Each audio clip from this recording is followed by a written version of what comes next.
नमस्कार, RRC news के हिंदी समाचार बुलेटिन में आपका हार्दिक स्वागत है। सबसे पहले एक नजर आज की सुर्खियों पर।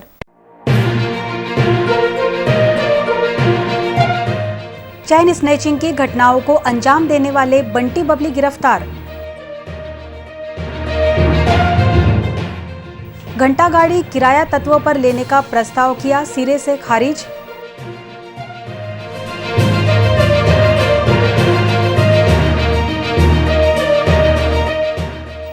अज्ञात बीमारी हो रही है बकरियों की मौतें।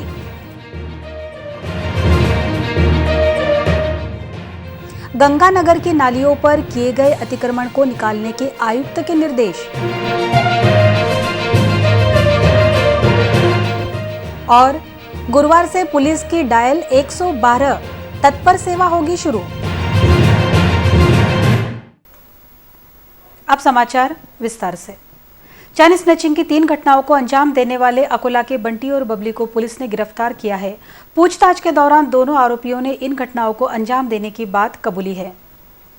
मॉर्निंग वॉक करते समय अज्ञात आरोपियों द्वारा डाबकी रोड के अयोध्या नगर निवासी शोभा अनिल वानखड़े के गले से सोने की चैन खींचकर भागने की घटना हुई थी, जिसकी शिकायत महिला ने पुलिस थाने में दर्ज कराई थी। जिसके बाद पुलिस ने अज्ञात आरोपियों के खिलाफ मामला दर्ज करते हुए जांच शुरू की थी।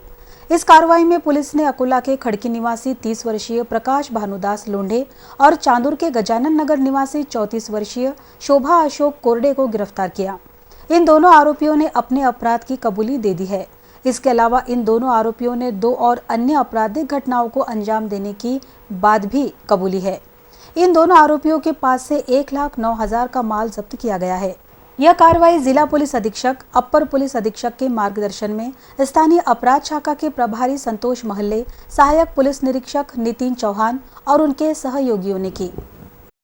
अकोला महानगर पालिका की स्थायी समिति की सभा ली गई। ऑनलाइन तरीके से ली गई सभा में शहर का कचरा और कचरा घंटा गाड़ी के विषय पर सत्ताधारियों को विपक्षी दलों द्वारा घेरा गया। शहर का कचरा संकलित करने वाले कामगारों को कार्य से कम करने के बाद अस्वच्छता बढ़ रही है। इस प्रश्न से कांग्रेस, राष्ट्रवादी कांग्रेस के साथ शिवसेना आक्रामक हुई है। आने वाले 2 दिनों में कचरे की समस्या हल नहीं हुई तो महानगर पालिका में कचरा डालने की सूचना शिवसेना ने मानवता के स्थायी समिति की ऑनलाइन सभा में दी है। सभा में मनपा स्थायी समिति सभापति संजय बडोने, उपायुक्त डॉक्टर पंकज जायले, नगर सचिव अनिल बिड़वे सहित स्थायी समिति के सदस्यों की उपस्थिति थी। सभा के आरंभ में 6 अगस्त 2021 को हुई स्थायी समिति की सभा का इतिवृत्त कायम किया गया। इसके साथ ही घन कचरा संकलित कर घंटा गाड़ियों ने नियोजित स्थान पर पहुंचाने के लिए सेवा दर नियुक्त करने के टेंडर के संदर्भ में निर्णय लिया गया। बाजारपेट, सड़क, फेरी वाले, मछली बाजार की दैनिक फीस वसूली संकलित हेतु अभिकर्ता नियुक्ति के लिए टेंडर के संदर्भ में चर्चा कर मंजूरी दी गई। घन कचरा उठाकर मनपा के वाहनों में डालने के लिए मजदूरों की पूर्ति करने के लिए अभिजीत ठाकुर की नियुक्ति का निर्णय भी लिया गया है। मनपा कर्मचारियों का रोका गया वेतन वृद्धि के संदर्भ में प्राप्त निवेदन पर चर्चा का विषय मंजूर किया गया है। सभा में विषय क्रमांक 8 स्थगित किया गया है। स्थायी समिति की इस सभा की जानकारी सभापति संजय बडोने ने आरआरसी न्यूज से बोलते हुए दी। स्थायी समितीची सभा संपन्न झालेली आहे। त्यामध्ये एकूण 8 विषय होते। 8 मधून 7 विषय मंजूर करण्यात आलेले आहेत। एका विषयाबद्दल चर्चा झालेली आहे। तो विषय स्थगित ठेवण्यात आलेला आहे। पुढच्या मीटिंगमध्ये त्या विषयाला मंजूर करू। आजच्या सभेमध्ये प्रशासनाकडून जे विषय आले होते सर्व विषय सर्वांमध्ये मंजूर करण्यात आलेले आहे। आजची सभा सर्वांना घेऊन सर्वांची चर्चा करू संपन्न झालेली आहे। आजची सभा ऑनलाइन पद्धतीने घेण्यात आलेली आहे शासनाच्या निर्देशानुसार। पातुर तहसील के ग्रामीण इलाकों में अज्ञात रोग के कारण बकरी और मेमनों की मौत हो रही है, जिसके कारण पशुपालकों में भय का वातावरण दिखाई दे रहा है, जिसकी ओर संबंधित विभाग को ध्यान दिए जाने की मांग की जा रही है। पातुर तहसील के अंतर्गत आने वाले पिंपलकुटा में पिछले कुछ दिनों से बकरियों पर अज्ञात रोग का प्रादुर्भाव होने लगा है, जिसकी ओर पशु उपचार केंद्र की अनदेखी हो रही है। पशुओं पर समय रहते उपचार न करने से पिछले 5 दिनों में 12 बच्चों के साथ 2 बकरियों की अज्ञात रोग के चलते मृत्यु हुई है। अब भी करीब 13 बकरियों की हालत चिंताजनक है, जिसकी ओर संबंधित विभाग की अनदेखी होने से पशुपालकों में इसके प्रति रोष जताया जा रहा है। पिंपलकुटा के पशुपालक विष्णु भगवान लाहुड़कर की बकरियों के 8 बच्चे और 1 बकरी की मृत्यु हो चुकी है। साथ ही 4 बकरियों की गंभीर हालत है। दूसरी ओर कपिल सहदेव दांदले की बकरियों के 4 बच्चों की मृत्यु हो चुकी है एवं 1 बकरी गंभीर अवस्था में है। इसलिए पशुपालकों में नाराजगी निर्माण हो गई है। पशु उपचार केंद्र की औषधियों का दुरुपयोग किया जा रहा है। पशुपालकों के लिए औषधियों की कमी के चलते पशुपालक टाल रहे हैं। इस प्रकार का आरोप पशुपालकों ने लगाया है। पशु पर्यवेक्षक सप्ताह में 2 से 3 बार आकर घंटा या आधा घंटा रुककर चले जाते हैं, जिससे पशु उपचार केंद्र का कामकाज ढीला होने का आरोप पशुपालक लगा रहे हैं। साथ ही पशुपालकों को आर्थिक परेशानियां भी झेलनी पड़ रही है, जिसकी ओर संबंधित वरिष्ठ अधिकारियों की अनदेखी साफ झलक रही है। इसलिए इस विषय पर गंभीरता से विचार कर वरिष्ठ द्वारा समय रहते इसकी दखल लेना आवश्यक हो गया है। अकोला के गंगानगर में बारिश का पानी घरों में घुस रहा है, जिसके बाद मनपा आयुक्त नीमा अरोरा ने यहां का आकस्मिक दौरा करते हुए नालियों पर किए गए अतिक्रमण को तुरंत निकालने के निर्देश दिए। अकोला के गंगानगर में पानी निकासी की भीषण समस्या है, जिसके कारण गंगानगर में बारिश का पानी बड़े परिमाण में जमा है, जिसके कारण इस परिसर को तालाब का स्वरूप प्राप्त हो गया है। बारिश का पानी नागरिकों के घरों में घुस रहा है। यहां से मिल रही शिकायतों के बाद महानगर पालिका की प्रभारी आयुक्त नीमा अरोरा ने गंगानगर परिसर का मुआयना किया। इस परिसर में नालों पर बड़े पैमाने में अतिक्रमण किया गया है, जिसके कारण नालियां बंद हो गई है। फलस्वरूप बारिश का पानी सड़कों पर जमा हो रहा है। इस परिसर का मुआयना करने के बाद मनपा आयुक्त नीमा अरोरा ने इस परिसर के अतिक्रमण को तुरंत निकालने के आदेश दिए। इस परिसर में कैनाल पर कुछ नागरिकों ने पक्के स्वरूप का निर्माण कार्य किया है और 4 दीवारें भी खड़ी कर दी है। महानगर पालिका आयुक्त नीमा अरोरा ने इस परिसर का आकस्मिक दौरा किया, जिसके बाद महानगर पालिका के अतिक्रमण विभाग को नालियों पर किए गए अतिक्रमण को तुरंत निकालने के निर्देश दिए। इस दौरान उनके साथ पश्चिम क्षेत्र के जोन अधिकारी प्रशांत राजूरकर, इंजीनियर, आरोग्य निरीक्षक तथा परिसर के नागरिक उपस्थित थे। अब 112 क्रमांक पर फोन लगाते ही सहायता के लिए पुलिस पहुंचेगी। नागरिकों की सहायता के लिए गुरुवार से पुलिस द्वारा तत्पर सेवा शुरू की जा रही है। आपातकालीन स्थिति में जिस नागरिक को पुलिस की सहायता चाहिए, ऐसे लोगों की मदद करने के लिए पुलिस विभाग ने डायल 112 प्रकल्प शुरू किया है। जिला पुलिस अधीक्षक जी श्रीधर की अगुवाई में स्वतंत्र कक्ष की स्थापना की गई है। इस कक्ष में अत्याधुनिक यंत्र के अलावा सभी जानकारियों से लैस सुपरवाइजर, डिस्पैचर नियुक्त किए गए हैं। इसके अलावा यहां पर तैनात पुलिस अधिकारी तथा कर्मचारियों को विशेष प्रशिक्षण दिया गया है। इस योजना को कारगर तरीके से चलाने के लिए अत्यावश्यक रिस्पांस वाहन, जीपीएस ट्रैकिंग डिवाइस से लैस 31 4 व्हीलर तथा 30 2 व्हीलर वाहन उपलब्ध कराए गए हैं। जानकारी मिलते ही यह वाहन मदद के लिए 10 मिनट के भीतर उस तक पहुंच जाएगी। नागरिकों द्वारा नियंत्रण कक्ष के टोल फ्री क्रमांक 112 पर जानकारी देने के बाद उन्हें तत्काल सहायता पहुंचाई जाएगी। घटनास्थल पर पहुंचे कर्मचारी परिस्थिति का जायजा लेकर उचित कार्रवाई व मदद करेंगे। इस योजना के तहत 300 पुलिस अमलदारों को इस तकनीक का कैसे इस्तेमाल किया जाए, इसका प्रशिक्षण दिया गया है। डायल 112 यह योजना गुरुवार 16 सितंबर से कार्यान्वित की जा रही है, जिसका निश्चित रूप से नागरिकों को लाभ मिलेगा। ब्रेक के बाद आरआरसी न्यूज में आपका फिर एक बार स्वागत है। पुराना शहर पुलिस ने असदगढ़ किले के पास रिहायशी मकान में चल रहे जुए के अड्डे पर छापे की कार्रवाई करते हुए 10 आरोपियों को रंगे हाथों गिरफ्तार किया। अकोला के पुराना शहर थाना के पास स्थित असदगढ़ किला के समीप वाले रिहायशी इलाके में एक मकान में जुआ खेलते 10 लोगों को रंगे हाथों गिरफ्तार किया गया। इस कार्रवाई में नगद 1,09,000 रुपये तथा 47,500 रुपये मूल्य के 10 मोबाइल जब्त किए गए। इस कार्रवाई में नगद सहित कुल 1,56,650 रुपयों का माल जब्त किया गया।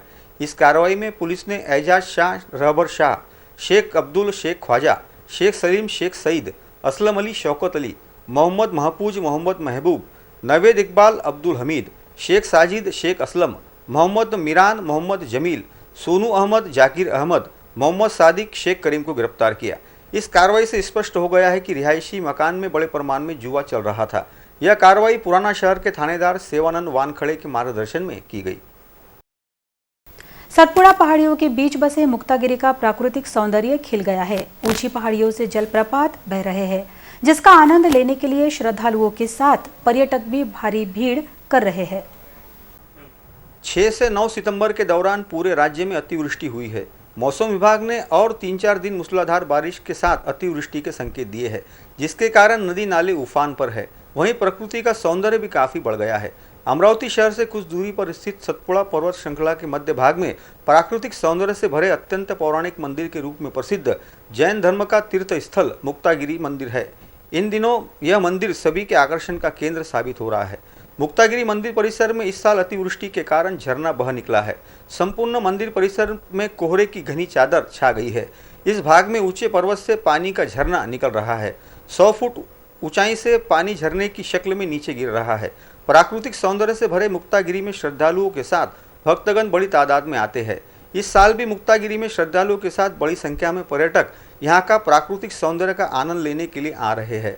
सतपुड़ा पर्वत की श्रृंखला से निकल रहा झरना सभी के आकर्षण का केंद्र साबित हो रहा है। प्रकृति की गोद में बसे हुए मुक्तागिरी के देखते हैं कुछ दृश्य।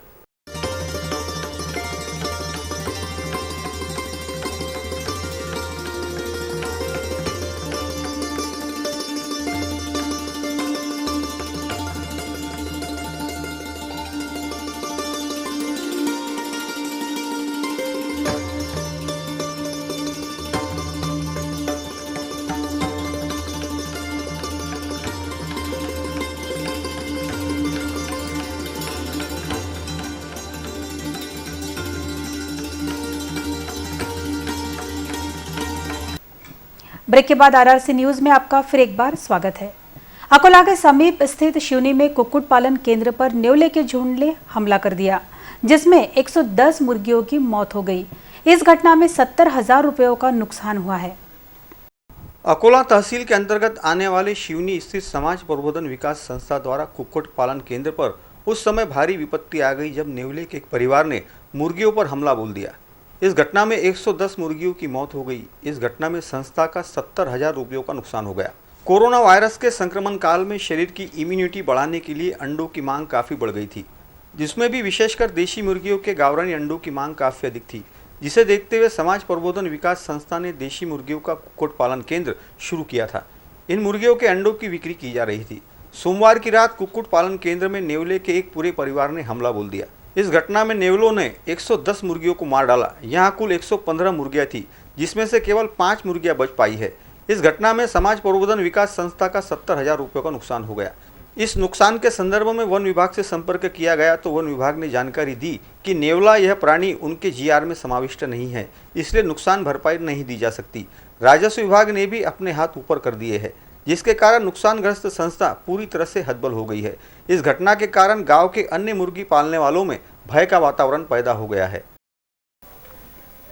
बुल्ढाना जिले के चिखली और शेगांव में महालक्ष्मी की स्थापना के साथ ही जन जागृति वाली झांकियां प्रस्तुत कर नागरिकों को पर्यावरण के साथ ही अपने स्वास्थ्य का ध्यान रखने के संदेश दिए गए।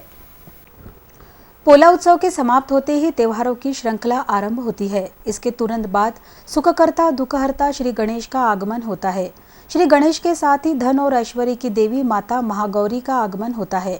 महाराष्ट्र में अलग अलग पद्धति से माता महागौरी का स्वागत किया जाता है। घर घर में पारंपरिक पद्धति से गौरी की सजावट की जाती है। अधिकांश घरों में परंपरा के अनुसार महागौरी की स्थापना और सजावट की जाती है, परंतु कुछ सजावट अनोखे ढंग से की जाती है जो सभी के आकर्षण का केंद्र साबित होती है। इसी प्रकार की सजावट बुल्ढाना जिले के चिखली और शेगांव में की गई थी। चिखली में माता महागौरी को सीधे ट्रैक्टर पर विराजमान किया गया था, जबकि शेगांव में कोरोना वायरस के संक्रमण के काल में हजारों लोगों की शारीरिक परिस्थिति खराब हो चुकी है। इसे देखते हुए रोज के आहार में अंकुरित अनाज खाने और योग के साथ व्यायाम करने का संदेश झांकी में दर्शाया गया था। शेगांव की ही रेणुका सूर्यवंशी ने केरल की वरद लक्ष्मी के रूप में माता महालक्ष्मी की स्थापना कर भक्तों को केरल की वरद लक्ष्मी के दर्शन करवाए। अनेक घरों में साधारण तरीके से पूजा अर्चना की गई। वहीं गौरी के द्वितीय पुत्र गणपति का आगमन निसर्ग रम्य हरी भरी पहाड़ियों और जंगल की झांकी बनाकर उसमें जंगल में भी चढ़ने वाले प्राणी के साथ ही झरना बनाकर जंगल बचाओ जंगल बढ़ाओ के माध्यम से पर्यावरण का संतुलन बनाए रखने का संदेश दिया गया। एक प्रकार से धार्मिक पर्व को पर्यावरण के साथ जोड़कर जन जागृति का संदेश दिया जा रहा है, जो निश्चित रूप से प्रशंसनीय है। आरआरसी न्यूज के लिए बुल्ढाना से महेंद्र मिश्रा की रिपोर्ट। अंत में एक नजर आज की सुर्खियों पर।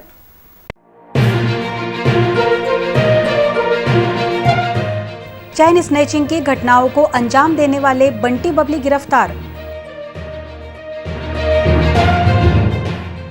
घंटा गाड़ी किराया तत्व पर लेने का प्रस्ताव किया सिरे से खारिज।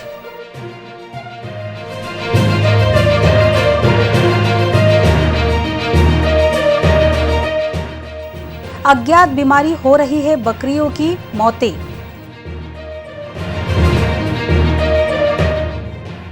गंगानगर की नालियों पर किए गए अतिक्रमण को निकालने के आयुक्त के निर्देश। और गुरुवार से पुलिस की डायल 112 तत्पर सेवा होगी शुरू। समाचारों में फिलहाल बस इतना ही। आपसे फिर मुलाकात होगी शहर की ताजा जानकारी और महत्वपूर्ण घटनाओं के साथ। नमस्कार।